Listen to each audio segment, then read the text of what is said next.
ಮಾಜಿ ಪ್ರಧಾನಿ ಎಚ್.ಡಿ.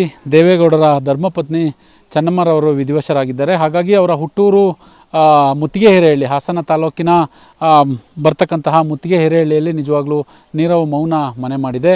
ಈಗ ನಾವು ಅವರ ಮನೆಯ ಮುಂದೆ ಈಗಾಗಲೇ ಇರುವಂಥದ್ದು. ಅವರು ಹುಟ್ಟಿ ಬೆಳೆದಂತಹ ಮನೆ ಇದೇನೆ, ಅಂದರೆ ಚೆನ್ನಮ್ಮರವರು ಹುಟ್ಟಿ ಬೆಳೆದಂತಹ ಮುತ್ತಿಗೆಹಿರೇಹಳ್ಳಿಯ ತವರು ಮನೆ ಇದು.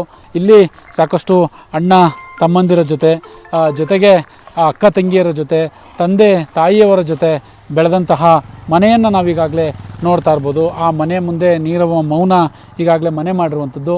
ಇನ್ನು ನಮ್ಮ ಎಡಭಾಗದಲ್ಲಿ ತೋರಿಸ್ತಾ ಇದ್ದರೆ ಮುತ್ತಿಗೆಹಿರೇಹಳ್ಳಿಯ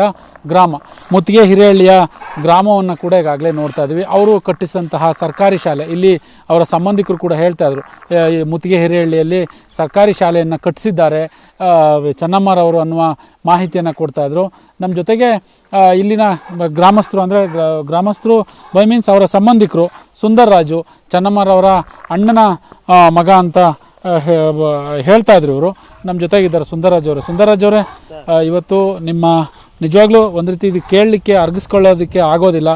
ನಿಮಗೆ ಎಲ್ಲದಕ್ಕೂ ಕೂಡ ಶಕ್ತಿಯಾಗಿದ್ದರು, ಇಡೀ ನಿಮ್ಮ ಕುಟುಂಬಕ್ಕಾಗಲಿ ಹಾಸನ ಜಿಲ್ಲೆಯ ಜನರಿಗಾಗಲಿ ಒಂದು ರೀತಿ ಶಕ್ತಿಯಾಗಿದ್ದರು ಚೆನ್ನಮ್ಮರವರು.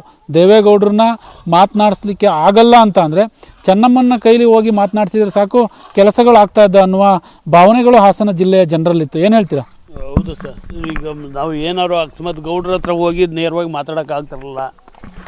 ಗೌಡ್ರ ಹತ್ರ ಹೋಗಿ ನೇರವಾಗಿ ಮಾತಾಡೋಕ್ಕಾಗದೇ ಇದ್ದಾಗ ಅಮ್ಮರ ಕೈಲಿ ಮಾತಾಡಿವು.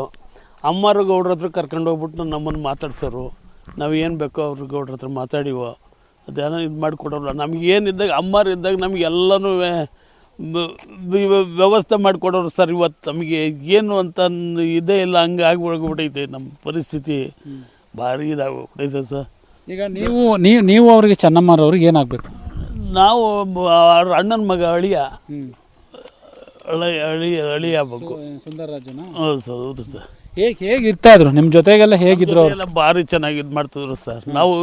ನಾವು ಇಲ್ಲಿಂದ ಬೆಂಗಳೂರಿಂದ ಅವ್ರ ಮನೆಗೆ ಹೋದ್ರೂ ಅವರು ನಮ್ಮ ಜೊತೆನೇ, ನಾವು ಬರೋವರೆಗೂ ನಮ್ಮ ಜೊತೆನೇ ಇದ್ಕೊಂಡು ನಮ್ಮ ಜೊತೆನೇ ನಾವು ಊಟ ಮಾಡ್ದೆಲ್ಲ ನಮ್ಮನ್ನು ವಾಪಸ್ ಕಳಿಸ್ತಿರಲ್ಲ. ಇಲ್ಲ ಊಟ ಗೀಟ ಎಲ್ಲ ನಮ್ಮ ಜೊತೆಲೇ ಕೂತ್ಕೊಂಡು ಊಟ ಮಾಡೋರು, ಇದು ಮಾಡೋರು, ಎಲ್ಲನೂ ವ್ಯವಸ್ಥೆ ನಮ್ಮ ಜೊತೆನೇ ಮಾಡೋರು ಸರ್. ಎಲ್ಲನೂ ಇದು ಮಾಡಿಕೊಡೋರು. ಸುಂದರರಾಜ್ ಅವರು, ನೀವು ಅವರ ಜೊತೆ ಮಾತನಾಡಿದ್ದು ಯಾವಾಗ? ಯಾವ್ದಾರ ಕೆಲ್ಸಕ್ಕೆ ಹೋಗಿದ್ರೆ, ಇಲ್ಲ ಅವ್ರ ಆರೋಗ್ಯ ಸ್ಥಿತಿ ವಿಚಾರಿಸ್ಲಿಕ್ಕೆ ಹೋಗಿದ್ರೆ? ಯಾವಾಗ ಸರ್, ವರ್ಷಕ್ಕೊಂದ್ಸರಿ ಇಲ್ಲಿಗೆ ನಮ್ಮ ಜಾತ್ರೆಗೆ ಬರ್ತಾ ಇರೋರು. ನಾವು ಯಾವಾಗ್ಲಾರು ಅಲ್ಲಿಗೆ ಹೋಗಿ ಇದು ಮಾಡ್ಕೊಂಬರೋರು. ನಮ್ಮ ಜಾತ್ರೆಗೆ ಬಂದು ಅವರೇ ಫಸ್ಟ್ ಅಭಿಷೇಕ ಆಯ್ತದ್ದು ಅವ್ರದ್ದು. ನಮ್ಮ ಮುತ್ತಿಗೆಮ್ಮಗೆ, ಜನಕಮ್ಮಗೆ ಅಭಿಷೇಕ ಫಸ್ಟ್ ಅವ್ರದ್ದೇ ಅಭಿಷೇಕ ಮಾಡ್ತದ್ದು. ಅಭಿಷೇಕ ಮಾಡ್ಕೊಂಡು ಆಮೇಲೆ ಇಡೀ 5 ಹಳ್ಳಿ ಗ್ರಾಮದವ್ರು ಆಮೇಲೆ ಅಭಿಷೇಕ ಮಾಡಿಸೋರು. ಈಗ ಇಲ್ಲಿ ಶಾಲೆಗಳು, ದೇವಸ್ಥಾನ ಎಲ್ಲವನ್ನೂ ಕೂಡ ಅವರೇ ಕಟ್ಟಿಸಿದ್ದು. ದೇವಸ್ಥಾನ ನಮ್ಮ ಜನಕಮ್ಮನ ದೇವಸ್ಥಾನ ಅವರೇ ಕಟ್ಟಿಸಿದ್ದು. ಆಮೇಲೆ ಇಲ್ಲಿ ನಮ್ಮ ಭೈರವನ ದೇವಸ್ಥಾನ ಕಟ್ಟಿಸಿದ್ರು. ಆಮೇಲೆ ಅಲ್ಲಿ ಮುತ್ತರಾಯನ ದೇವಸ್ಥಾನ ಅಂತ ಇದೆ ಸರ್, ಅಲ್ಲಿ ಬಾರೆ ಮೇಲೆ ಅದೊಂದು ದೇವಸ್ಥಾನ ಕಟ್ಟಿಸಿದ್ರು. ಆಮೇಲೆ ಇದೊಂದು ರೋಡ ಒಬ್ಬ ರೇವಣ್ಣರು ಅಮ್ಮರ ಇದಕ್ಕೆ ಜ್ಞಾಪಕವಾಗಿ ಇರಲಿ ಅಂತ ಹೇಳ್ಬಿಟ್ಟು ಇದೊಂದು ರೋಡ್ ಡಬಲ್ ರೋಡ್, ಜ್ವರೋಡ್ ತಿನ್ಕೊಳ್ಳಿ ರಸ್ತೆ ಅಂತ ಹೇಳ್ಬಿಟ್ಟು ಡಬಲ್ ರೋಡ್ ಮಾಡಿಸ್ಬಿಟ್ಟು ಇದೊಂದು ರೋಡ್ ಮಾಡಿಸಿದ್ರು ರೇವಣ್ಣರು. ಎಲ್ಲನೂ ಮಾಡಿಸಿ ನಮ್ಗೆ ಏನು ಬೇಕೋ ಅದೆಲ್ಲನೂ ಮಾಡಿಕೊಡೋರು ಸರ್. ಅವ್ರು ಇದು ಮಾಡಿಕೊಡೋರು. ಅವ್ರು ಹೇಳ್ದಂಗೆ ರೇವಣ್ಣರು ಪಾಪ ಅವ್ರು ಹೇಳಿದ ಕೆಲಸಗಳನ್ನೂ ರೇವಣ್ಣರು ಮಾಡಿಕೊಡೋರು. ಇದೊಂದು ಸ್ಕೂಲೆಲ್ಲನೂ ಕಟ್ಟಿಸಿದ್ರು, ಇದು ಮಾಡಿದ್ರು. ಈಗ ನಿಮ್ಮ ಕಡೆಯಿಂದ, ತವ್ರ ಮನೆಯಿಂದ ಶಾಸ್ತ್ರೋಕ್ತವಾಗಿ, ಸಂಪ್ರದಾಯೋಕ್ತವಾಗಿ ಕೆಲವೊಂದಿಷ್ಟು ಶಾಸ್ತ್ರಗಳನ್ನ ಮಾಡಬೇಕು. ಯಾರ್ಯಾರು ಅದರಲ್ಲಿ ಪಾಲ್ಗೊಳ್ತೀರಾ ಅಂತ ನಿಮ್ಮ ಕುಟುಂಬಸ್ಥರು? ಅದು ಯಾರು ಹೆಚ್ಚು ಕಮ್ಮಿ ನಮ್ಮ ತಮ್ಮದಿರು ಎಲ್ಲ ಸೇರ್ಕೊಂಡು ಮಾಡ್ತಾರೆ ಸರ್. ಒಳಗಡೆ ಹೋಗಿ ಎಲ್ಲ ಅಣ್ಣ ತಮ್ಮದಿರು ಎಲ್ಲ ಹೋಗಿ ನಮಗೆ ತಾಯಿ ಮನದ್ದು ಏನು ಇತ್ತು ಹೋಗ್ಬೇಕೋ ಪೂಜೆಗೆ ತಗೊಂಡೋಗಿ ಇದು ಮಾಡಿಸ್ಕೊಬಿಡ್ತಾರೆ.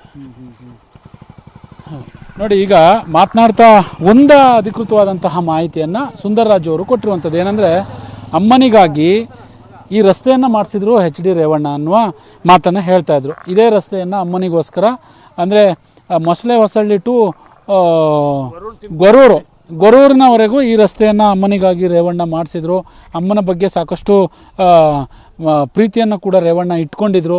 ಜೊತೆಗೆ ನಾವು ಶಾಸ್ತ್ರೋಕ್ತವಾಗಿ ನಮ್ಮ ಸಂಪ್ರದಾಯದಲ್ಲಿ ಏನು ಮಾಡಬೇಕು ಅದನ್ನು ನಾವು ನಾಳೆ ಹೋಗಿ ನಮ್ಮ ಕುಟುಂಬಸ್ಥರು ಎಲ್ಲರೂ ಕೂಡ ಪಾಲ್ಗೊಳ್ತೀವಿ. ಎಲ್ಲರೂ ಕೂಡ ಆ ಶಾಸ್ತ್ರೋಕ್ತವಾಗಿ ವಿಧಿವಿಧಾನವಾಗಿ ಎಲ್ಲ ಕಾರ್ಯಗಳನ್ನ ಮುಗಿಸ್ತೀವಿ. ನಮಗೆ ದೊಡ್ಡ ಒಂದು ಶಕ್ತಿ ಕಳೆದಂತಾಗಿದೆ.